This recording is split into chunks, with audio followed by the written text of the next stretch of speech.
This is the 82nd Airborne Division, fearless among fighting units.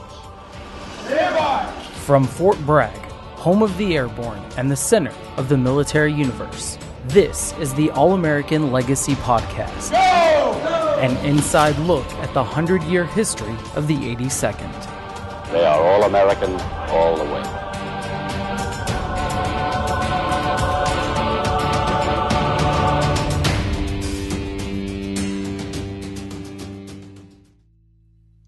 Welcome back to the All-American Legacy Podcast. This is Joe Bacino. When you study the 82nd Airborne Division through American history over the past 100 years, you find that all the important occasions, the defining events that shaped our nation, are somehow touched by the All-Americans. Today we bring you to the racial strife of the late 1960s, where the 82nd Airborne Division deployed to restore order during a tense period for our nation. Operation Garden Plot was a plan for the United States military to respond to major riots within the United States. The 82nd was selected to lead the operation because of its quick response capability. Our paratroopers could get in and out of places very quickly and perform emergency response to many different scenarios. After the assassination of Dr. Martin Luther King Jr. on April 4th, 1968, the division was ready to take action to quell the rioting in Washington, D.C. On this episode, you will hear about the 82nd in D.C. from the paratroopers who participated in this operation. From the director of the 82nd Airborne Division War Memorial Museum, John Arson, and Dr. Joe Kuhill, a renowned historian that you may know as Professor Buzzkill. If there was a city in the U.S. that was going to react very, very strongly to any kind of assassination of a civil rights leader, it would have been Washington, D.C. I have a dream that one day this nation will rise up and live out the true meaning of its creed. From the WCCO Radio News Bulletin, this bulletin just in, Dr. Martin Luther King was shot outside a Memphis hotel this afternoon. His condition was not immediately known.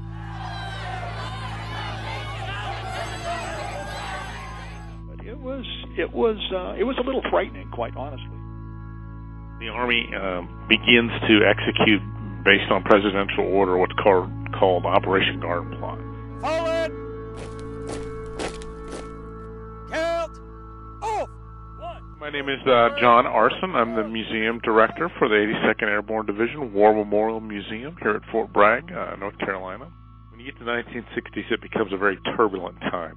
And the 82nd ends up deploying almost every year from 1962 to 1972, doing some kind of operation or alerted for an operation. And one of the other roles that the 82nd had during the 60s is to be able to come into the city of Washington and help establish law and order when asked. My name is John Jackson. I was a second lieutenant at the time in the 1st Battalion, 504th. Of the 82nd Airborne Division at the time of the deployment. My name is Joseph T. Stewart.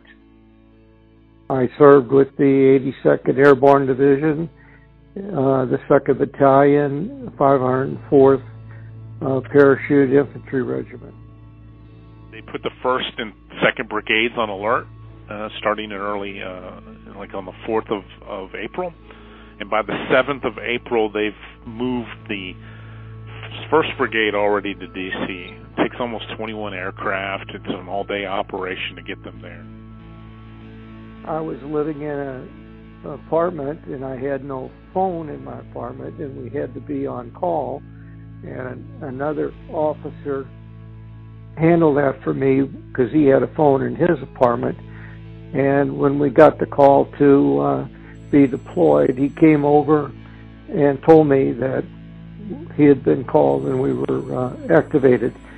So I got my duffel bag and got in the car and drove to the post. And that occurred about 9 o'clock p.m. And by early morning, we were on the tarmac at Pope Air Force Base outside Fort Bragg, and we were loaded on airplanes and deployed to Andrews Air Force Base in Washington, D.C. We arrived at night, as I recall. I think we flew into Andrews Air Force Base, which is just up in the Washington, D.C. area. It's actually over in Maryland. And as I recall, we went right to our deployment areas. We didn't... So in my case, it was this little small shopping center, and there were some National Guard troops there that were trying to keep people out of these stores and shops, and weren't having a real good, weren't having much success at that. They would arrive, deploy, do their patrols, and then be gone in 2 or 3 days.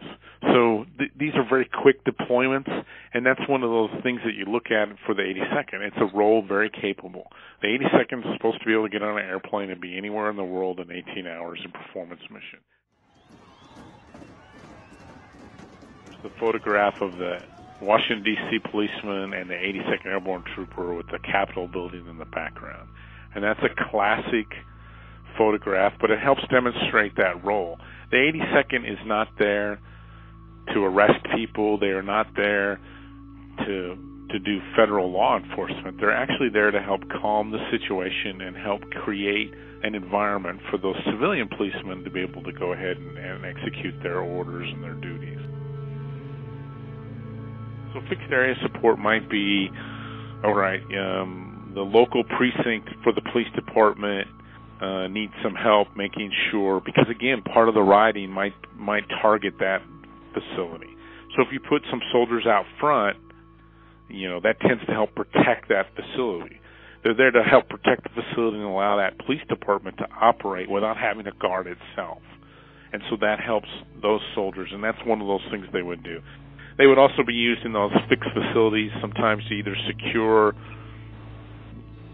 maybe a formerly looted building or an area that is suspected going to be looted or have some kind of demonstration in there. And that's where, those can be the scariest times. Imagine you're an 18-year-old, you're in a darkened city because sometimes the power's out or all the street lights have been shot out by rioters, or in Detroit, some of the National Guardsmen, because they were being sniped at, so they got rid of they shot all the street lights so they couldn't be seen. So, you're in the middle of an American city at night, there's rioting going on, and you're by yourself or you're with maybe 2 other people, stand and watch. And so it takes a special soldier to do that, and one who's jumped out of an airplane can probably stand on a street corner with 2 buddies and not have many concerns. We immediately just deployed in all our gear and moved right in, and were able to keep the people back. And there was some hollering and some yelling and some... there were quite a few people. I would say there were probably 10 deep standing near these places trying to get in. And we were able to keep them back. And then we had, as I recall, we had bullhorns just trying to tell people to disperse. And there were some police with us, but we did most of trying to restore the order, and then the police would do whatever they had to do. We went into this one little shopping center the second time, and there was an elderly couple who ran a grocery store, and they were so happy to see us, the federal troops, in there to restore order in the neighborhood and keep the looters and the vandals out of the area. And I say they were elderly, on in years, and I know the thing he said to me was, he said, we're so glad you're here. Your soldiers can come in my store and help anything they want. And of course, we wouldn't do that. We said, no, we're here to restore order, and if we need anything in your store, we're more than happy to pay for it. Well, that night, his wife made this huge pot of soup and came out there on the street or wherever we were, bringing the soldiers soup out of their gratitude for us being there. My name is Joe Kuho, but people know me on the 82nd Airborne podcast as Professor Buzzkill. I think the most important reason why the 68 Martin Luther King riots, what we call the Martin Luther King riots, were so intense in Washington, D.C., is because there was pretty strict and pretty stark segregation and almost two parallel societies in D.C. You may have seen sort of famous pictures where you have young African-American kids, sort of looking as if it's 100 years before, living in squalid conditions, and the cameraman takes a long shot, and you can see the United States Capitol Dome looming in the distance, and the stark difference between the glory of the Capitol Dome and these poor people living within its very shadow perfectly symbolizes how divided, how strongly divided D.C. was. You see, the riots were by a small group of people, and not everybody was looting and rioting. It was already very unpleasant to live there for most African Americans, and they knew, and it was obvious, that they were being hemmed in and kept in as an ethnic and racial group. And that's, of course, extremely frustrating, especially when every day you see these glorious marble monuments to American democracy. It's almost as if you couldn't have a more perfect cauldron for a major riot, because you had very bad living conditions for the segment of the population that was being discriminated against. You also had political groups, social groups, pressure groups in D.C. saying, "Look, we need this is a terrible. These are terrible conditions. People shouldn't have to live this way based on their race."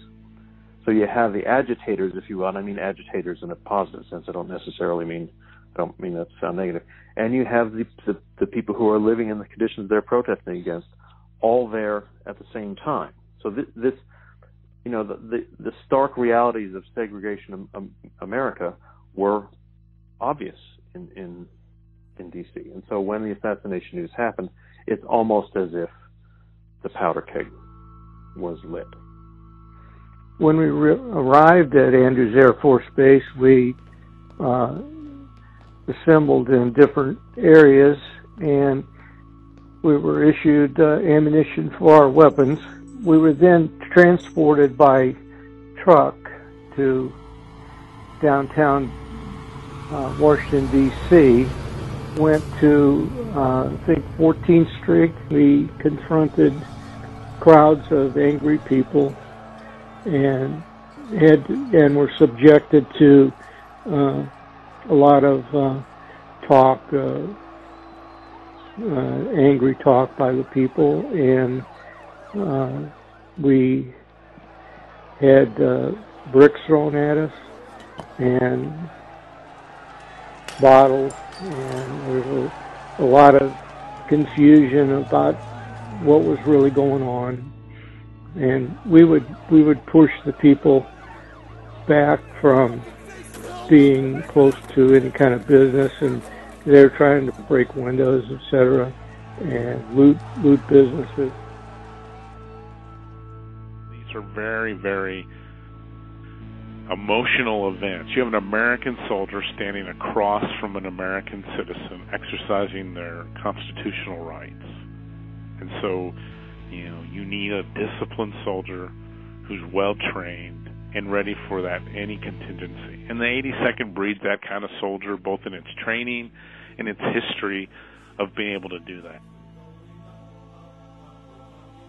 The 82nd Airborne has a terrific reputation, and just the presence of federal troops. We looked sharp, act sharp, knew what we were doing, moved right in there, and we were able to restore order pretty quickly. I mean, things calmed down right away. Within the first 24 hours, you could see a big difference. And after a couple of days, for the most part, when I say things restored to normal, that might be overstating it a bit, but you didn't see the looting and the rioting, and there was still some unrest, and you hear about things might be happening at night, but for the most part, it calmed down. Whenever the American people need help, the federal forces, one of the federal forces that's always picked is the 82nd Airborne Division. The 82nd was in D.C. for only 5 days, deploying nearly 4,000 All-American paratroopers that helped restore law and order. After the loss of an iconic civil rights leader who transformed the social fabric of the nation with his dreams and words, we needed healing. America's Division, a division formed in 1917 of people from all over the country, was there. just as it always will be.